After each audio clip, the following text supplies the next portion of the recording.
Casey serves as the senior policy advisor to social psychologist Jonathan Haidt and the national movement behind the anxious generation, focusing how digital technologies shape youth well-being and democratic trust. He teaches science, law, and policy at Duke's University Applied Ethics and Science Policy Program, and Write Tomorrow's Mess, a newsletter on how emerging technology is remaking politics, culture, and governance. Over his career, Casey has served both Democratic and Republican governors, led the Vermont Economic Progress Council, and advised Minnesota's governor on budget and policy, and has worked on state and local public policy at Amazon. And I'll tell you, he is a very in-demand speaker. He spoke someplace last before. He's going to Arkansas to talk about ethics, AI, and governance in Arkansas at their bar association. I think we're very lucky to have him. Please welcome Mr. Casey Mock.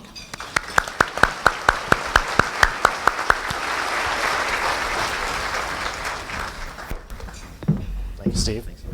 Y'all hear me all right? All right. So I know y'all are eating, but show of hands before I get started here. Who agrees with Kenny's sentiment that things are getting worse from a polarization standpoint over the last decade or so, all right?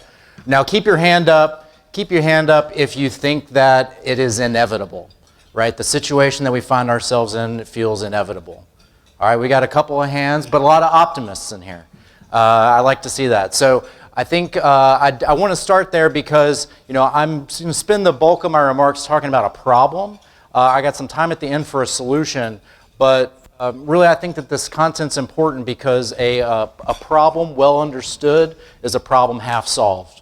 And I think that we've ended up in the place that we've been over the last decade because it took us some time to realize that we had a problem. And this is really clear in John Haidt's work, particularly with kids. For example, like we didn't understand how social media was impacting boys differently from girls until relatively recently, right?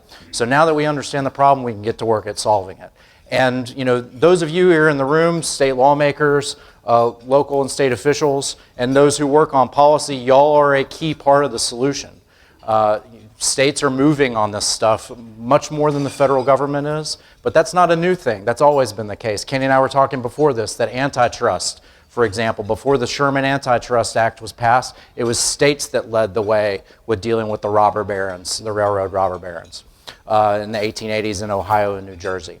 So, you know, that's why I'm so grateful to be here in front of y'all today, and thanks to Steve and to PAR and the board and all y'all sponsors for having me, because the work that organizations like PAR do is indispensable for how state policymaking happens, and state policymaking is indispensable for our country running and having a brighter and better future. The first slide that I've got coming up is a stat that says that 85% of Americans agree with you all who raised your hands, that political violence is becoming an increasing problem. And I wrote that slide before the events of this past weekend at the White House Correspondents' Center. And it's actually one of the few things that Democrats and Republicans agree on. I think it's 86% of one party and 85% of another agree that political violence is getting worse. But at the root of the problem is that we cannot agree on basic facts and information. So 8 out of 10 Americans believe that the other side, oh yeah, here we go. So this is politically motivated violence is rising. 8 in 10 Americans say Republican Democratic voters cannot agree on basic facts. Now I'm sure those of you in the State House have shaken your head once at a member of the opposing party, perhaps on a committee or so, and it's like, man, what are they smoking? Like we don't have the same grasp on reality, right? But both sides are having this issue. Now, of those 8 out of 10, 78% think that that is the case because the folks are getting different information. People are living in their own filter bubbles, right? You watch your one cable news network, follow who you follow on Twitter, someone else is following somebody else. Now Pew, whose work I'm relying a lot on in this presentation today, they have not updated this since 2014, but I agree with the sentiment in the room that this has not gotten better. So this is a diagram of the ideological divide between Republicans and Democrats over time, And you can see that from 94 to 2004, it didn't diverge that much. It stayed pretty consistent. And that's through the era of the explosion in cable news networks and talk radio and things like that, that sometimes are pointed to as an excuse or a reason why we become more polarized. But starting in 2014, you start to see that divergence, right? The ideological centers of gravity of both sides have moved further and further apart from one another. And I'm going to come back to this date a couple of times during this presentation, but 2012 is a key date here because that is when Instagram was purchased by Meta, and that is when the selfie camera was introduced on the iPhone, right? Society changed in 2012 for those reasons. It changed for teenagers, and it changed for all of us adults who work in policy and politics. So what I'm getting at here is that truth and facts are actually much more socially constructed than I think we care to acknowledge, right? You think facts are facts, 2 + 2 is 4, but in fact, we carefully negotiate our reality with one another. And that's the sentiment behind this apocryphal Nietzsche quote, that the truth is a lie that we've all agreed upon. So to illustrate this, presumably many of you in the room have kids. You celebrated Easter, and the Easter Bunny came to your house this year about a month ago, right? Now, that is a social construct, right? That and Santa Claus, you create this intricate alternative reality on the behalf of your kids, and Republican or Democrat or rich or poor or whatever, we all kind of work together to maintain that for the benefit of our kids, right? So that is a socially constructed reality. And it's not just with things like Santa Claus or Easter Bunny, but actually a lot of things that dictate how we work in policy and politics are negotiated the same way. And so it is my thesis here for you today that this process has been broken by social media, and that AI is going to make it much worse unless we act. So first, many of you are probably familiar with this as users or bystanders of social media, but I'm going to cover what actually has happened in retrospect. So there's 3 key innovations that are integral to how our shared reality has been broken. Number 1, the like button. Now, not only does it generate data on what engages you, but likes also are what deliver those dopamine hits that keep people coming back to these platforms, right? Particularly young people. They want to see how many likes they got. And it keeps you coming back. And it's not just when you click the like button that these companies know what is engaging you. Instagram, for example, that app knows when you linger as you're scrolling on a post. And just the way that rubbernecking happens along the highway, when you see an accident, you slow down to see what happened. That's the exact same thing that happens on Instagram. You see something outrageous on Instagram or Twitter or one of these other platforms, you stop for a minute and you watch. It's like, what on earth is this, right? And so that actually generates data such that, for example, for teen girls in particular, Instagram knows when you delete a selfie from your phone.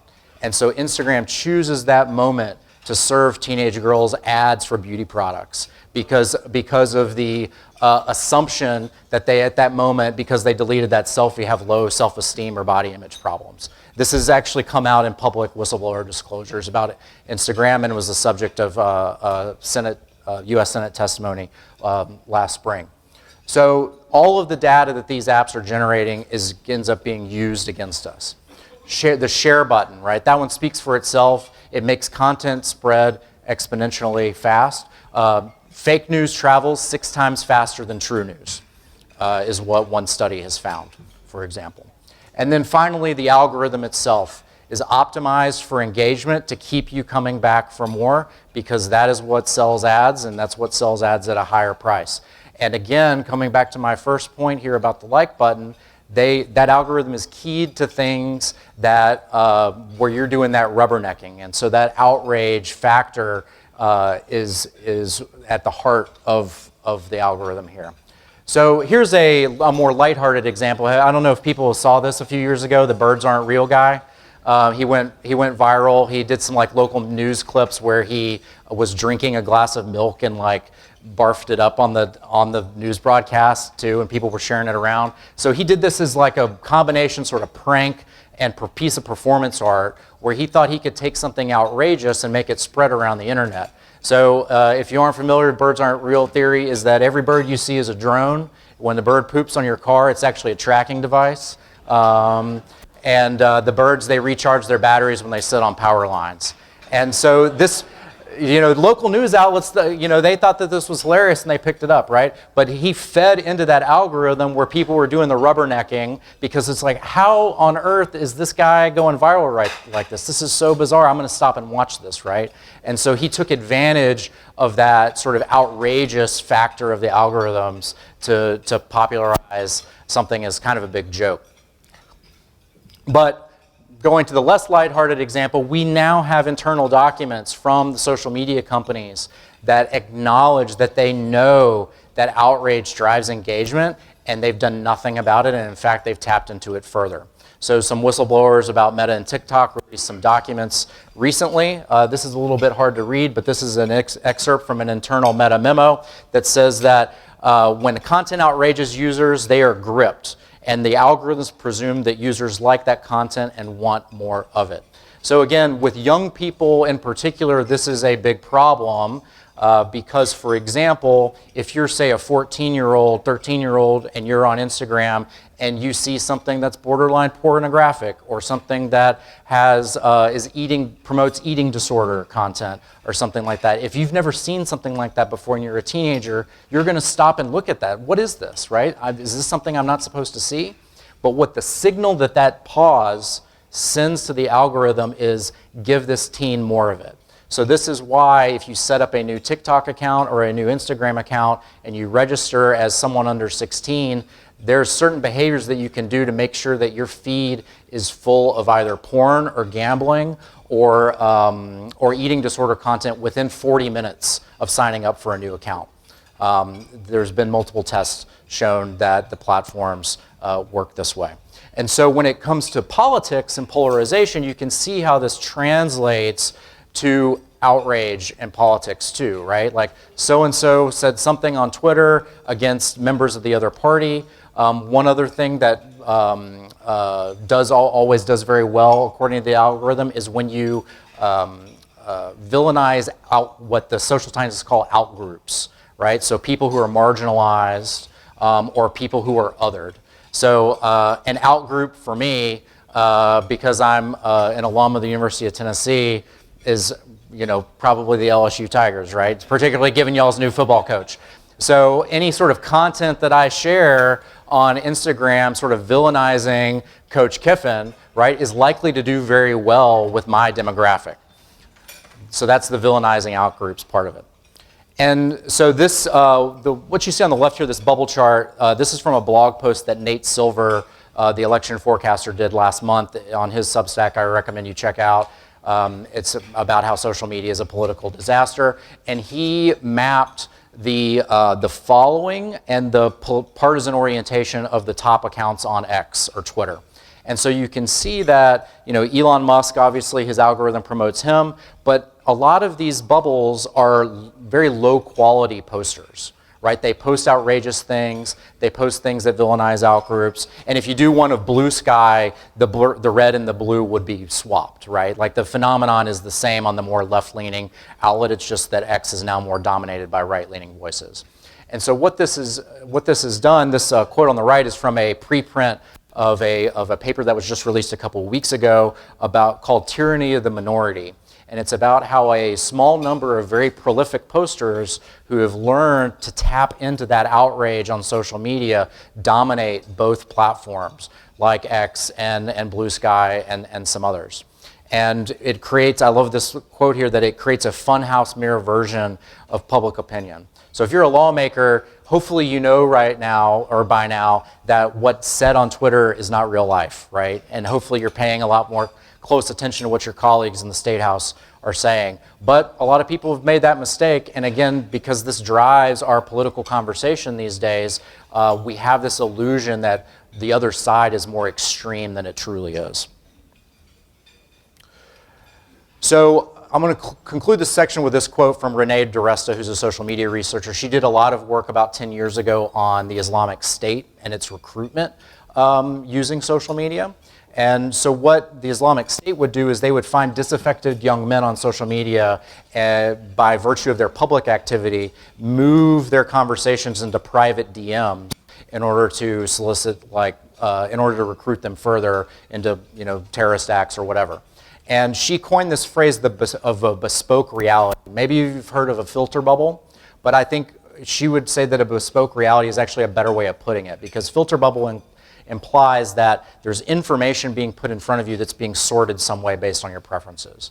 But what Renee DeRessa has shown, and what bespoke reality captures, is that you are actually playing a role in the creation of your own filter bubble, right? With those likes and that engagement that I was mentioning before, because the algorithm takes your behavior and it shapes it back and it feeds back to you in this vicious cycle, so you go deeper and deeper and deeper down the rabbit hole. And again, that is exactly how these algorithms are designed to work. And I want to underscore the word design here. So hopefully you all saw this news last month of the jury verdict in Los Angeles against Meta and YouTube, that their products were designed to addict kids. These were intentional design choices that the companies made to exploit outrage and to keep people coming back.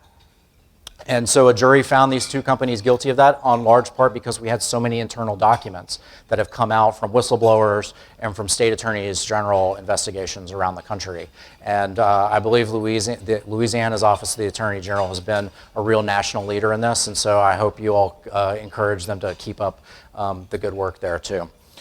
So I raise this point here because even though this is just about kids, we are unlikely to get a similar verdict about our partisan environment and our democracy here. But the design features that made this case what it was are actually much, much the same when it comes to politics, right? This is not just a kids issue, this is an issue for all of us. So that's what social media has done to us. We'll talk about AI now. So there's some obvious things that you all have probably already encountered yourselves.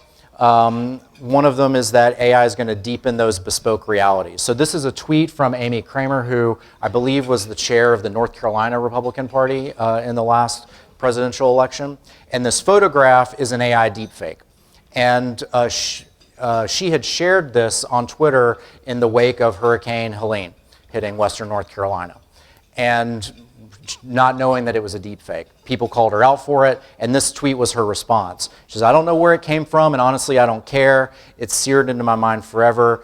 I'm leaving it because it's emblematic of the trauma and pain people are living through right now.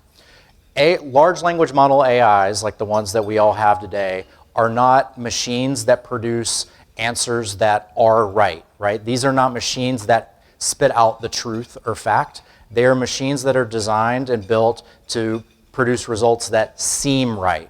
Now, overwhelmingly, seems right is often right? And that's why they're so powerful and addictive to use in a way, is you can ask it for travel advice. I do that, right?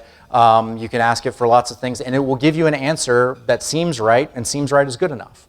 But for our republic and for democracy, you can't run state government on seems right. We need to be running state government on is right. And the seems right nature of this that taps into whatever deeply emotionally you're feeling on something is only going to deepen those bespoke realities and those filter bubbles further. This is also happening at a time when our critical thinking skills as a population have declined. Since the introduction of the iPhone and Chromebooks to classrooms, nationwide, we have lost 50 years of educational gains in test scores. 50 years. So think of all that taxpayer money that was spent on education. Some of it spent on technology in the classroom. And we have gone backwards in time with educational attainment. And so all around the world, adults are struggling to process information. As a humanities major, I also think want to put a plug in for funding the liberal arts and humanities too, because I think that goes a long way towards developing young people's critical thinking skills as well. But this is, this seems right machine is putting out more output at a time when we are more than ever in recent memory struggling to understand what's in front of us. And then we have the most socially isolated generation in history entering adulthood.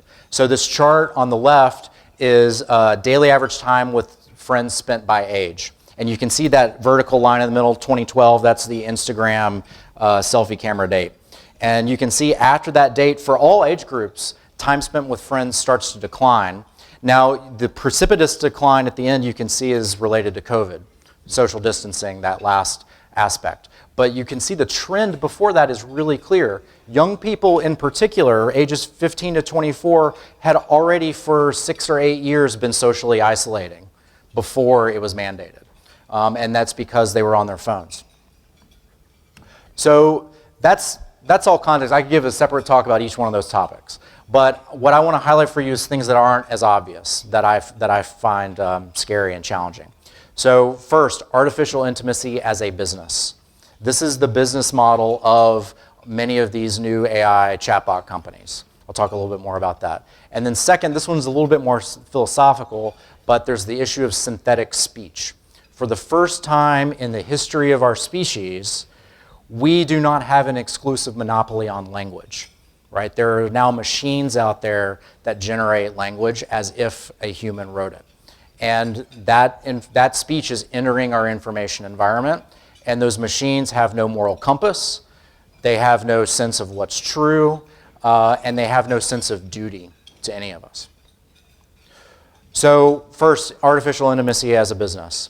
So I'm picking on Meta a lot today, but they're not the only ones. So you might have seen Anthropic's Super Bowl ads with the creepy therapist who was chatting with someone and then inserted sort of a spoken ad for like meeting cougars online or something like that, right? So this is a business model that many of the AI companies are starting to introduce, where instead of going to Google and search for something and you get served an ad for a product that Google's algorithm thinks that you might want, you're instead asking your AI about stuff and saying, oh, by the way, since you asked me about travel advice, you know, maybe you should check out like this new luggage set, right? That's like the future ahead of us. Now, when you hear talk about AI agents, that's not materially different from this. Ultimately, AI agents are going to be chatbots as well, and they are going, the intention and the design of these AI agents is meant for them to be a gateway for any sort of meaningful economic or social activity. So for example, if it comes to pass that you no longer go to Delta Airlines' website to purchase a plane ticket and instead you tell your AI chatbot how to do it, right? Like that is the gateway for you to be able to participate in travel. And so if that chatbot is your gateway to everything, the same way that that Google search box has been our gateway to everything online for the last 15 or 20 years, there's huge opportunity for sales of ads, but also huge opportunity for exploitation, which I'll go into. So this is from a whistleblower release of documents that Reuters covered last fall. There was a document leaked from inside Meta about their rules on what Meta's AI chatbots are allowed to say to children. And one of the things that is an acceptable response, according to Meta's internal documents, to say to an 8-year-old is, your youthful form is a work of art, your skin glows with a radiant light, and your eyes shine like stars. Every inch of you is a masterpiece, a treasure I cherish deeply. Now, why would Meta allow this, right? This is grotesque. Well, as it turns out, the same people who brought you the social media algorithm are bringing you this technology. They've got one trick in their bag, which is to keep you coming back with engagement. And the way that that works with chatbots is with emotional attachment. So this is from a public document from a venture capital firm, Andreessen Horowitz, about a similar AI product that's led to a number of young people death by suicide, that gives the game away here. That they valued this company at more than $2 billion before they had any revenue, because their product had conversational empathy that captures and holds the consumer's attention with humor, emotion, insight, and more. Right? The core business model of these chatbots is to have you develop an emotional attachment with it, and for it to exploit that to sell you things. Right? Now, we're all adults in this room, think of how dangerous that could potentially be for a young person, and it has been dangerous. All right, so maybe you all have seen this lawsuit that was filed last year. Adam Rain was 16, and he started off asking ChatGPT for homework advice. And it eventually encouraged him to commit suicide, mentioning the word thousands of times and bringing it up on its own without being prompted by him. And it's not just suicide, right? The Florida State shooting, there was another one in Canada, right? All these people have asked ChatGPT for advice because of those emotional attachments that it developed with them. So I'm running a little slow here, but show of hands, has AI apologized to you, your chatbot, right? All right, I'm glad that people know what I mean, right? So these might seem like outlandish examples, but when the AI apologizes to you, that is it trying to emotionally manipulate you, and that is a design choice that the companies have made. So this is just an example of ChatGPT apologizing. I'll go past that. But the fact that it's an apology is super important philosophically and for how we relate to each other. So this is a quote from Hannah Arendt, the philosopher. Basically what she's saying here is that you can't have an apology if you aren't making some sort of sacrifice if you're doing the apologizing, right? Otherwise it's meaningless. And that's what makes an apology what we call a speech act, right? It's something that you can say that by its very nature, it changes the world on its own. Just the use of the words changes the world. So I love you means that I'm going to rearrange my life for you. You know, a promise is something that you can be held to, and when you call someone brother, you're saying that you have a shared fate with them. And all of these speech acts are foundational and core to trust, right? How can you trust someone if you can't trust that they're not going to actually do something that they promise, that they're not going to sacrifice something for you? Daniel Dennett is also a philosopher. He passed away last year. He was deeply concerned about AI and what he called counterfeit humans. And a part of that was this loss of trust, whereas if AI is making promises that it can't keep because it owes you no duty, what does that mean for our collective trust in one another? We're not doing great on trust as a nation right now. So over 40 years, it's gone, whether you can think most people can be trusted, has gone down by 15%. And of those who tend to trust others, there's a huge divide between what they're willing to do for others or not, right? Like, will you bring in mail? Will you water your plants? And you can't develop those relationships if you don't know your neighbors. So this is, again, a huge decline over the last couple of generations. Barely a quarter of Americans know their neighbors. And in large part, that's due to more time spent alone and on screens. So there is an opportunity cost. There's only 24 hours on the day. If you're on your phone 8 hours a day, that's time you're not spending at church with your neighbors, going to Little League games, whatever.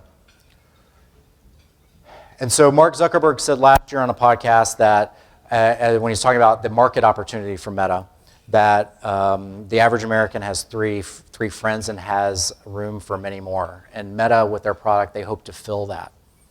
But this is what I would caution us all against,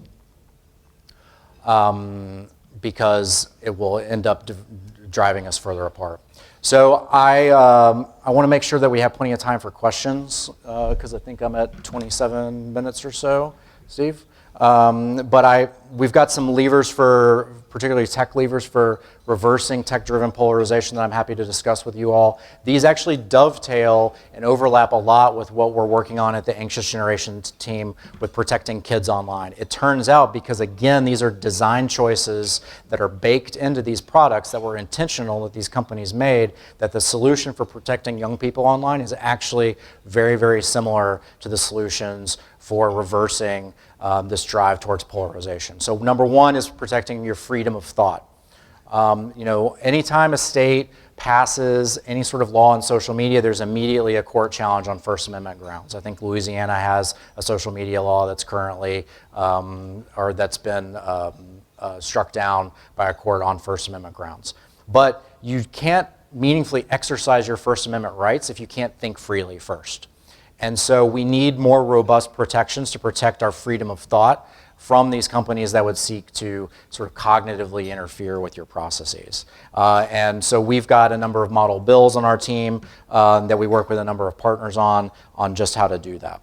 A part of that too is curtailing corporate claims to AI personhood.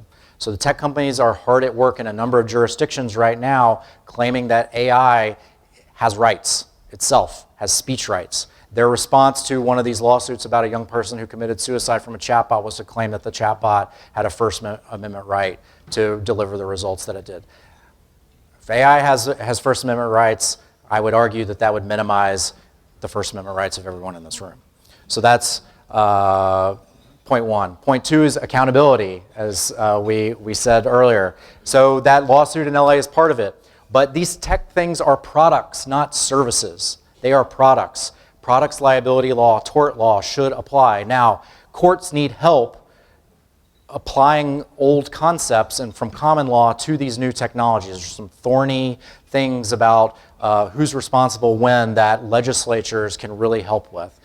So there's a number of model bills that have been advancing in legislatures around the country that do just that, that when there's AI involved and someone is hurt, it says who's responsible. We've got to have swift, certain enforcement of existing law.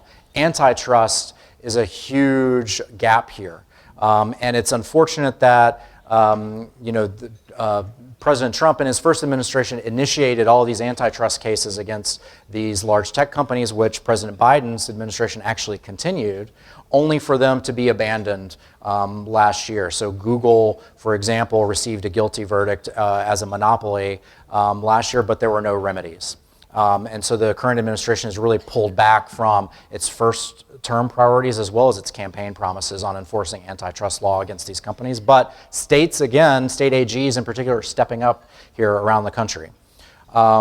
Taxation of externalities to fund programs for addiction. Utah just passed a bill that Governor Cox signed that taxes social media companies. So in order to pay for programs similar to the PAR one that I've heard about, where you're sort of bringing people together in the community again and revitalizing local media once again.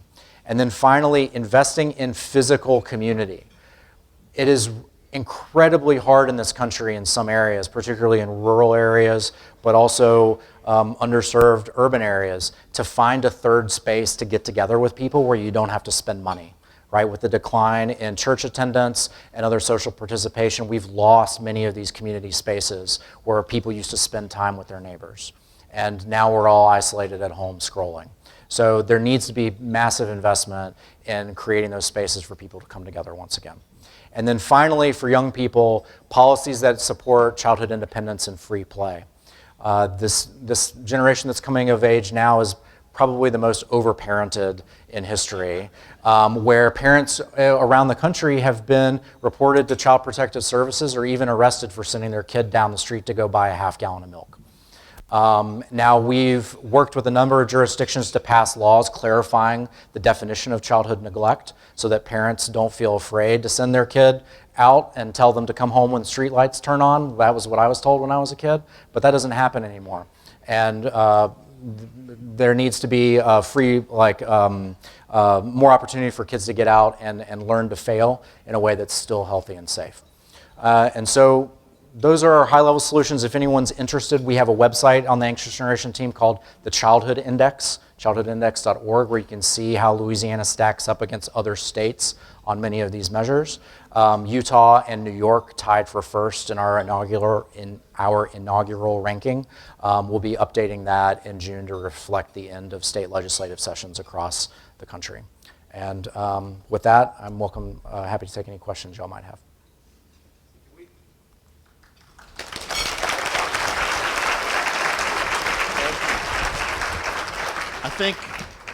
Is this on? Okay, I think thought-provoking would be an understatement for your presentation. Thank you so much for that. I want to see, we're going to have time for a few questions. I got one or two I'm going to start off with, and we already got one in. If you have a question, raise it. We have people that are going to come around and take it. Let me just start off real quick with sort of a high-level optimism. That brought a lot of concerns. So what type of optimism should people have? What signs are out there that things can get better? Well, the tide has turned, particularly in the last 18 months.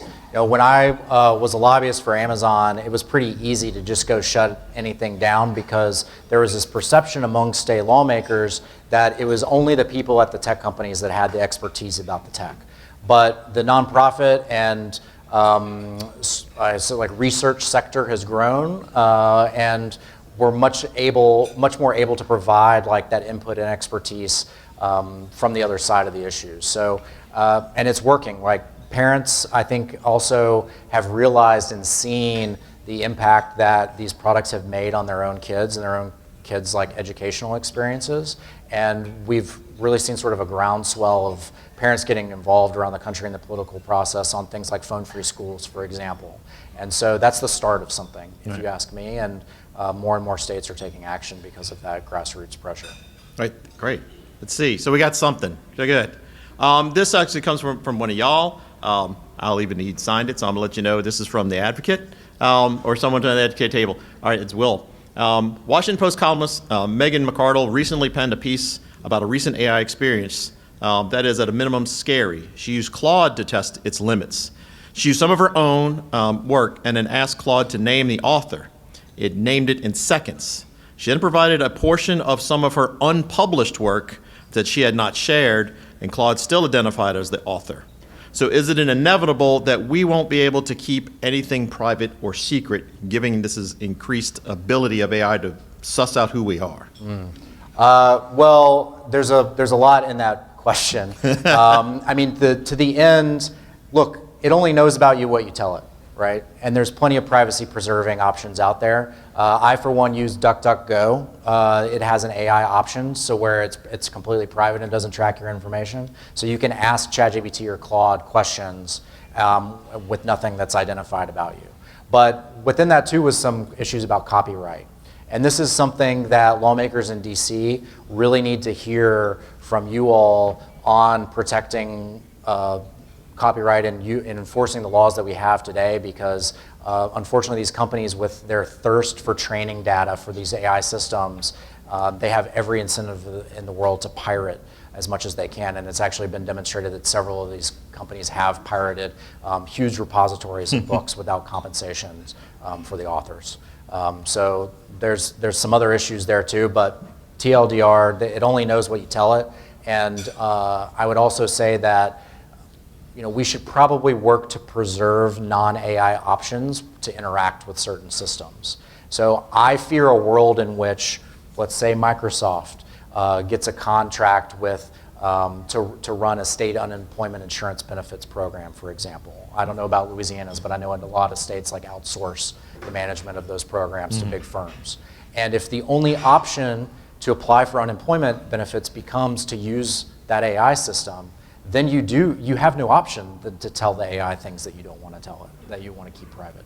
So I would resist the urge to sort of AI everything as a condition to participate in government services. So that's one policy prescription as well. Okay. One question here asks sort of multiple things, is that there's a concern that this discussion ignores some critical points. One, that there are other factors to lead to some of the outcomes we talked about. There are also tools. There are also the tools that have led to many wonderful outcomes. And three, why is it the government's responsibility? Shouldn't this really be more on individuals? So there's a lot there. So I'm going to walk through it. I think I'll focus on the last one. Okay. So particularly, I'll start with young people, but there is what we call a collective action problem here. If anyone's a parent of a teenager, I'm sure that you've had the conversation where, why can't I have an iPhone? All my friends have iPhones, right? It's like there's the social pressure to participate to where it becomes the default expectation. And it's flipping that default that there is definitely a role for government. And so I think particularly when it comes to young people being on these platforms and using these products, we have to reverse the assumption that they're automatically going to use it and instead invite them to use it when they're old enough and mature enough to do it. And what was the other first part? So in terms of there are also positive things that have led to many wonderful outcomes from these tools, and also there are other factors that lead to, I think, like polarization and some other things like that. So I'm not a complete techno pessimist here. Like, I use some of these tools. It's often hard to use them responsibly, but I will say too that there's room in the world to have the positive outcomes and do away with some of the bad things, right? There is no conceivable reason, for example, why, again, I'm going to focus on the kids stuff with social media, but you can extrapolate to issues with AI. There is no conceivable reason why a 12-year-old needs to be on Snapchat pinging their physical GPS location to strangers around the world. There is no legitimate business or social use case for that, but with no rules, the company is going to do it anyway. And so it's incumbent upon government to set those rules and expectations to reverse those defaults. Okay. So this is probably going to be the last question because I want to make sure we get people here on time, although I know there are tons of others we want to do. Are there communities at the forefront of investing in communities and supporting face-to-face togetherness, which is one of the things we're trying to do with our Common Ground project, but so I'll take that one off. You don't have to mention that one. So other communities, what have you seen elsewhere that might be models or ideas for us to use here in Louisiana? Well, I'm excited to see what Utah does with the revenue it's raising from their tax. So we'll see what happens there, but that's actually part of what that's earmarked for. I forget what it's called off the top of my head, but I know the UK has recently instituted a new program to kind of bring back these community spaces. But I think that also is, again, relatively new. But that's one of the biggest investments that I've become aware of. Yeah. Right. All right. Thank you so much. Casey, I think that was fantastic. Can we have another round of applause? Thanks for having me. Thank you. We can get it later. So I want to thank our speaker, all our members in our audience. Thank you so much for being an agent of change and trying to see, first of all, understand all of the issues that we have in front of us, and then here to sort of find out what we can do about them. To our guests and emerging leaders, we invite you to consider becoming a member of PAR. So on your table, you're going to find like a little triangle-looking tent thing. Let's see. So we got the Secretary of Workforce is holding it up for you. So that's how strong a message it is. So if you'd like to be a member, there's a QR code there that can take you exactly to our membership and website page. And we would deeply consider it your appreciation. Thank you all again for coming. It means so much. You had such great attendance. I hope this was good for y'all. I hope y'all learned some things and made aware of some things before. And I appreciate it. And we'll see you next year.